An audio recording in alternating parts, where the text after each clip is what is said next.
Government medical college Rajamahendravaram. So రాజమండ్రిలో ఉన్న ఈ కాలేజ్ గురించి అయితే ఈ వీడియోలో ఇన్ఫర్మేషన్ తెలుసుకుందాం. హాస్టల్స్ ఉన్నాయా, యూజీ కోర్సెస్ ఆఫర్ చేస్తున్నారా, ఫీజెస్ ఎలా ఉంటాయి, అలాగే సీట్స్ ఎలా ఉన్నాయి అన్ని కూడా మాట్లాడుకుందామండి. Welcome to Edunine career guidance, Josh innovations private limited, Edunine overseas consultancy. So college అయితే మీరు చూడొచ్చు ఈ ఇమేజ్లో. రైట్, ఇక బ్రీఫ్ ఇన్ఫర్మేషన్ చూద్దాం. ఎప్పుడు ఎస్టాబ్లిష్ చేశారంటే 2023లో అయితే ఎస్టాబ్లిష్ చేశారు, అంటే 2 years అవుతుంది. అసలు హాస్పిటల్ యొక్క ఆబ్జెక్టివ్ ఏంటి అంటే to improve access to medical education and health care services especially in under served regions of AP. So ఏ ప్రాంతాలకైతే హెల్త్ కేర్ అనేది అందదో ఆ ప్రాంతాలకి హెల్త్ కేర్ని అందించడమే వీళ్ళ యొక్క ఆబ్జెక్టివ్. ఓకే, ఆ ఉద్దేశంతోనైతే ఎస్టాబ్లిష్ చేయడం జరిగింది. సీట్స్ ఇంటేక్ వచ్చేసి 150 సీట్లు అండి. అఫిలియేషన్ వచ్చేసి మనకి doctor NTR university of health sciences అండర్లో అయితే ఉంటుంది.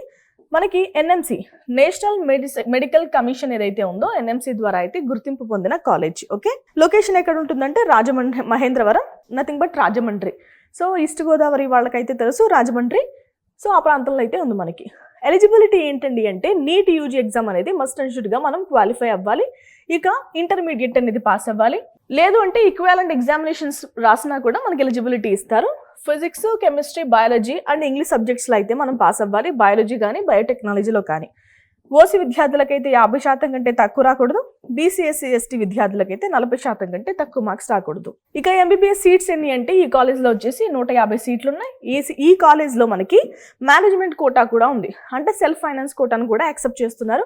మనకి all India quota 15%, state quota వచ్చేసి 85%. మళ్ళీ 85%ని ఇలా 3గా డివైడ్ చేస్తారు. ఓకే, దాంట్లో కన్వీనర్ కోటా అంటే మెరిట్ ఆధారంగా ఫిల్ చేసే సీట్లు వచ్చేసి 64, మేనేజ్మెంట్ కోటా సో 35% అంటే 45.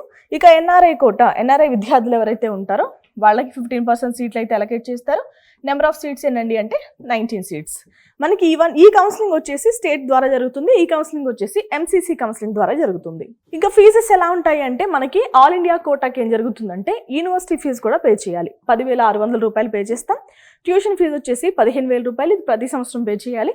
ఇది కాకుండా ఇతర ఫీజెస్ కూడా ఉంటాయండి. ఓకేనా, అవి మనకి కాలేజ్ బట్టి 1,00,000 నుంచి 1,50,000 వరకు అయితే అవుతాయి, హాస్టల్ ఫీజెస్ కాకుండా. ఇక కన్వీనర్ కోటాలో మనకి 3 types అన్నాను కదా. Category A, BC. Category A వాళ్ళకైతే 15,000 రూపాయలు, మేనేజ్మెంట్ కోటా వాళ్ళకైతే 12,000. ఇక కేటగిరీ సి, ఎన్ఆర్ఐ కోటా వాళ్ళకైతే 20 లక్షల రూపాయల వరకు అవుతుంది. ఈ ఫీజెస్ మనం ట్యూషన్ ఫీజెస్ మాత్రమే చెప్తున్నాను కదా, ఇవి మనం ప్రతి సంవత్సరం పే చేయాలి. ఓకేనా, ఇతర ఫీజెస్ ఎలా ఉంటాయంటే యూనివర్సిటీ ఫీజు అని, అడ్మినిస్ట్రేషన్ ఫీజు అని, రిజిస్ట్రేషన్ ఫీజు అని. సో ఈ ఫీజెస్ అయితే ఉంటాయి. రైట్, ఇక మనం హాస్టల్స్ గురించి మాట్లాడుకుందాం. హాస్టల్స్ అయితే సెపరేట్గా బాయ్స్కి గర్ల్స్కి అయితే ఉన్నాయి. ఏసీ ఉంది, నాన్ ఏసీ రూమ్స్ కూడా ఉన్నాయి, మెస్ ఫెసిలిటీ ఉంది, సెక్యూరిటీ ప్రొవైడ్ చేస్తున్నారు, వైఫై యాక్సెస్ కూడా ఉంది. ఓకే, రైట్, ఇక మనకి రూమ్స్ వచ్చేసి షేరింగ్ ఉంటాయండి. బేసిక్ ఫర్నిచర్తో అయితే ఉంటాయి. అండ్ ఒక విద్యార్థి కంఫర్టబుల్గా చదువుకోవడానికి ఏం కావాలో అవి అయితే ప్రొవైడ్ చేస్తారు. ఈ ఫీజెస్ అనేవి, హాస్టల్ ఫీజెస్ అనేవి మీరు ఆప్ట్ చేసుకున్న దాన్ని బట్టి అయితే మారుతూ ఉంటాయి. హాస్టల్ ఫీజు వచ్చేసి 10,000 రూపాయలు, మెస్ ఛార్జెస్ వచ్చేసి 15,000 నుంచి 20,000 రూపాయల వరకు అవుతుంది. మనకి డెవలప్మెంట్ ఛార్జెస్ కూడా ఉంటాయి. సో అవి వచ్చేసి మనకి 2,000 రూపాయలు అయితే ఛార్జ్ చేస్తున్నారు. ఇవైతే మనం ప్రతి సంవత్సరం పే చేయాలి. హాస్టల్ ఫీజు అనేది, మెస్ ఫీజు అనేది. ఓకే, సో ఇది రాజమండ్రిలో ఉన్న గవర్నమెంట్ మెడికల్ కాలేజ్కి సంబంధించిన బ్రీఫ్ ఇన్ఫర్మేషన్. ఈ కాలేజ్లో చదవాలంటే మీకు నీట్లో ఎంత ర్యాంక్ వచ్చి ఉండాలి ఇప్పుడు చూద్దాం. మీరు కనుక బీసీఏ విద్యార్థులు అయితే మీకు 82,463 లోపు ర్యాంక్ రావాలండి. బీసీబీ అయితే 82,759 లోపు, బీసీసీ అయితే 75,495 లోపు, బీసీడీ అయితే 60,239 లోపు, బీసీఈ అయితే 1,17,815 లోపు అయితే ర్యాంక్ రావాలి. ఓసీ విద్యార్థులు అయితే 56,014 లోపు, ఎస్సీ విద్యార్థులు అయితే 1,45,488 లోపు, ఎస్టీ విద్యార్థులు అయితే 2,13,623 లోపు అయితే ర్యాంక్ రావాలి. ఓకే, సో ఇది రాజమండ్రిలో ఉన్న గవర్నమెంట్ మెడికల్ కాలేజ్కి సంబంధించిన బ్రీఫ్ ఇన్ఫర్మేషన్. మరొక కాలేజ్తో మళ్ళీ కలుద్దాం. నమస్తే.